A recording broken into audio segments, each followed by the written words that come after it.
महाभारत काल के अद्वितीय योद्धा महाबली भीम के बल और पौरुष से तुलना करने वाला शायद ही उस समय में कोई था। महाबली भीम शारीरिक बल में सर्वश्रेष्ठ योद्धा थे। क्योंकि भीमसेन वायुदेव के पुत्र थे, इसलिए उन्हें हनुमान जी का छोटा भाई भी माना जाता है। देवी कुंती ने महर्षि दुर्वासा से मिले मंत्र द्वारा जब वायुदेव का आवाहन किया, तब कुंती ने कहा कि हे वायुदेव, मुझे एक ऐसा पुत्र दीजिए जो महाबली और विशालकाय होने के साथ सबके घमंड को चूर करने वाला हो।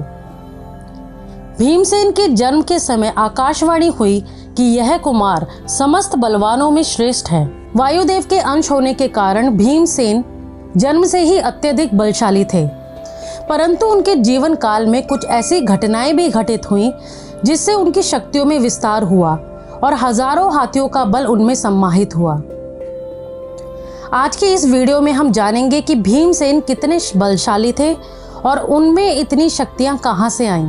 नमस्कार दोस्तों, स्वागत है आपका आपके अपने चैनल द इनसाइडर वॉइस में।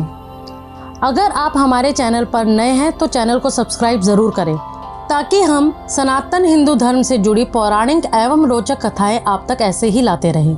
भीम के जन्म के कुछ समय पश्चात ही एक अद्भुत घटना घटित हुई। देवी कुंती बालक भीम को गोद में लिए हुए अपनी कुटिया के बाहर बैठी थी। तभी एक बाघ की गर्जना से भयभीत होकर उठ खड़ी हुई। भय से वह यह भी भूल गई कि उनकी गोद में बालक भीम था। बालक भीम उनकी गोद से उछलकर एक चट्टान पर जा गिरा। बालक को तो कुछ नहीं हुआ, परंतु वह चट्टान चूर चूर हो गई। पत्थर की चट्टान को इस तरह टूटते हुए देखकर महाराज पांडु भी आश्चर्यचकित हो गए। कुछ समय पश्चात जब पांडु की मृत्यु हो गई, तब कुंती अपने 5 पुत्रों को लेकर हस्तिनापुर चली आई।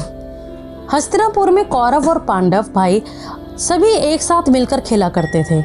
बाल्यकाल में भीम कौरव पुत्रों को खेल खेल में ही पराजित कर दिया करते थे, जिससे दुर्योधन और उसके भाई भीम से हमेशा द्वेष रखते थे। दुर्योधन ने भीम को मारने की एक योजना बनाई। उसने जल विहार के लिए गंगा तट पर बड़े बड़े तंबू और खेमे लगाकर अलग अलग कक्ष बनवाए। जगह का नाम उद्यान क्रीडन रखा गया। रसोइयों ने भी वहां स्वादिष्ट व्यंजन तैयार किए और दुर्योधन के कहने पर युधिष्ठिर ने सभी भाइयों के साथ वहां आने का प्रस्ताव स्वीकार कर लिया। सभी राजकुमार साथ में खेलने लगे और एक दूसरे को खिलाने पिलाने लगे। दुर्योधन की योजना के अनुसार भीमसेन को भोजन में कालकूट नाम का विषैला जहर मिलाकर दिया गया, जिसका असर धीरे धीरे होने लगा। जल क्रीड़ा करते समय जहर के असर से भीम बेसुध होकर गंगा तट पर सो गए। तब दुर्योधन ने भीम को लताओं से बांधकर गंगा में फेंक दिया। बेहोशी की ही हालत में भीम जल के भीतर नागलोक तक जा पहुंचे। वहां जहरीले सांपों ने उन्हें डसना आरंभ कर दिया। सांपों के काटने से भीम को कोई असर तो नहीं हुआ, बल्कि दुर्योधन द्वारा दिए विष का प्रभाव खत्म हो गया। भीम ने होश में आते ही सांपों को पटक पटक कर मारना आरंभ कर दिया। भीम के डर से सांप भागकर नागराज वासुकी के पास जा पहुंचे और जान बचाने की गुहार लगाने लगे।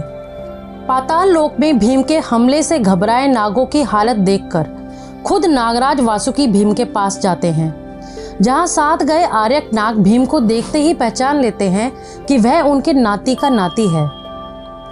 आर्यक नाग कुंती के पिता सूरसेन के नाना थे। वासुकी भीम को धन और रत्न देने को कहते हैं, परंतु आर्यक कहते हैं कि नागराज, अगर आप भीमसेन से प्रसन्न हैं तो इसे धन और रत्न देकर क्या करेंगे? यदि आप प्रसन्न हैं तो उन कुंडों का रस पीने की आज्ञा दीजिए, जिनसे भीमसेन को सहस्त्रों हाथियों का बल मिलेगा। वासुकी की आज्ञा से भीमसेन कुंड का सारा रस एक ही घूंट में पी लेते हैं और एक एक करके ऐसे 8 कुंडों का रस पीकर और बाद में नागों के निर्देशानुसार वे दिव्य शैया पर सो जाते हैं। नागलोक में भीम 8 दिनों तक सोने के बाद जागते हैं। तब उन्हें बताया जाता है कि कुंडों का रस पीने के बाद उनमें हजारों हाथियों का बल आ गया है। अब युद्ध में उन्हें कोई नहीं हरा सकता। नाग उन्हें उसी उद्यान में पहुंचा देते हैं जहां से वे बेसुध हुए थे और इस प्रकार भीम में हजारों हाथियों का बल आया और उनकी शक्तियों का विस्तार हुआ। भीम में सिर्फ शारीरिक बल ही नहीं था, अपितु वे गदा युद्ध में भी निपुण थे और उनका गदा भी सामान्य नहीं था। भीमसेन को उनका गदा म्यासुर ने दिया था, जिससे राजा वृषपर्वा ने अपने हजारों शत्रुओं का संहार किया था। शत्रुओं का संहार करने वाली गदा अत्यंत भारी थी। वह अकेली ही एक गदा लाख गदाओं के बराबर थी।